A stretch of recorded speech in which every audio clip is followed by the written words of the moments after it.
আর সহ্য করতে পারতেছি না ভাই, আর সহ্য করতে না পাইরা আপনাদের সাথে কিছু কথা শেয়ার করি। আমি ভাবছি যে আমি ফ্যামিলিকে সারপ্রাইজ দিব, আমি বুঝতে পারি না যে আমি সারপ্রাইজ হয়ে যাব। আর 5.5 বছর এই মালয়েশিয়ার প্রবাসে আমি বিদেশ করতেছি, 5.5 বছর, লাখ লাখ টাকা আমি দেশও দিছি। তো আমি টিকিট কাটছি, আমি ভাবছি যে ফ্যামিলিকে সারপ্রাইজ দিব। জুলাই মাসের 5 তারিখে আমি দেশে যাব, আগস্টের 9 তারিখে আমি ব্যাক করবো মালয়েশিয়া। এই যে আমার টিকিট দেখতে পারেন, এই যে আমি টিকিট অলরেডি কাটা ফেলছি। তা আমি আমার আব্বুকে কল দিছি যে আমি দেশে আসতেছি 1 মাসের ছুটিতে, টিকিট কাটার পর যে আমি সারপ্রাইজ দিব, যে আমি টিকিট কেটে ফেলছি, আপনারা একটা গাড়ি ঠিক করেন, আমি দেশে আসতেছি।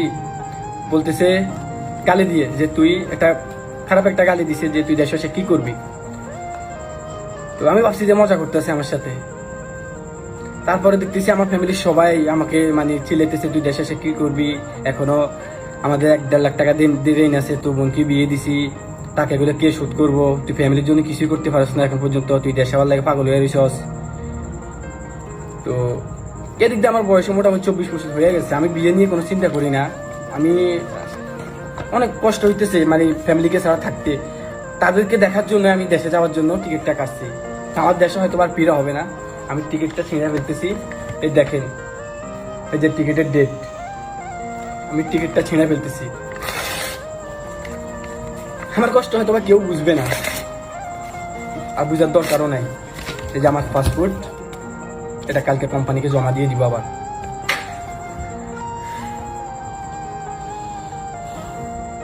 আমি মালয়েশিয়ার ইঙ্গিত 1900 টাকা দিয়ে টিকিটটা কাটছি, বাংলার প্রায় 50,000 টাকার মতো। দাদুর জন্য এত কিছু করার পর তারা বলতেছে আমি তাদের জন্য কিছু করিনি। বোনের বিয়ে, একতলা একটা বিল্ডিং, ছোট ভাইকে আমি সৌদি পাঠাইছি, ঘরের সব মালামাল সবকিছু আমার টাকা কিনছে, তারপরে বলতেছে আমি কিছু করি নাই। আমার নিজের টাকা ঋণ করে আমি এসে আমার নিজের টাকা শোধ করছি, আমি 5.5 লাখ টাকা নিজের টাকা আমি শোধ করছি। তারপরে বলে যে আমি তাদের জন্য কিছু করি নাই, আমি তাদের জন্য কিছু করি নাই, কিছু করি নাই আমি তাদের জন্য। তাহলে আমি 5 বছর টাকা কি করলাম?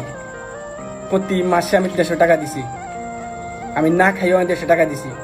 একটা ঈদের দিন আমি ছুটি কাটাই নাই, একটা ঈদে আমি ছুটি কাটাই নাই। মালয়েশিয়া আমি 11টা না 13টা আমি ঈদ করছি, একটা ঈদে আমি ছুটি কাটাই নাই, খালি পরিবারের জন্য। আর সে পরিবার বলতেছে আমি তাদের জন্য কিচ্ছু করি নাই। আমি 1 মাসে টাকা কম দিছিলাম, বলছিল যে তুই টাকা কি করস, তুই টাকা সবগুলো দেশে যাস না কেন। ওই মাসে আমার অসুস্থ ছিল, এই মাসের আগের মাসে আমি অসুস্থ ছিলাম, আমার প্রায় বাংলা টাকা প্রায় 14-15 হাজার টাকা আমার মানে খরচ হয়েছে আমার অসুস্থতার পিছনে। তারা বলতেছে যে তুই রাত্রেবেলা ঘুম যাস না ঠিক করে, তুই ডিউটিতে ঠিক করে যাস না, এই বাবু কি বিদেশ চলে। মানে আমার ফিলিংটা, আমার কষ্টটা, আমার মনের ফিলিংসটা তারা একটা আবার বুঝে নাই। আর এখন আমি 5 বছর পর আমি দেশে যাওয়ার জন্য টিকিট কাটছি, তারা বলতেছে আমি দেশে যাই কি করবো। আসলে প্রবাসীদেরকে কেউ বুঝে না, কার জন্য এত কষ্ট করছি, কার জন্য এত কষ্ট করছি।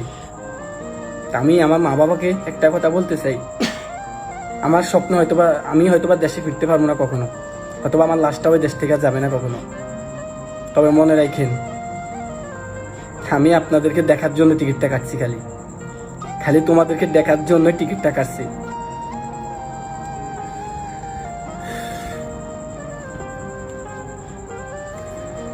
আমার কিছু আর বলার নেই। পিঠে যখন দেয়াল ঠেকে যায় তখন নিজের মনের কষ্টের কথাগুলো শেয়ার করেন, বেশিরভাগ পরিবারের কাছ থেকে পায়। ভিডিওটা ভালো লাগে অন্য কাউকে দেখার সুযোগ করে দেবেন।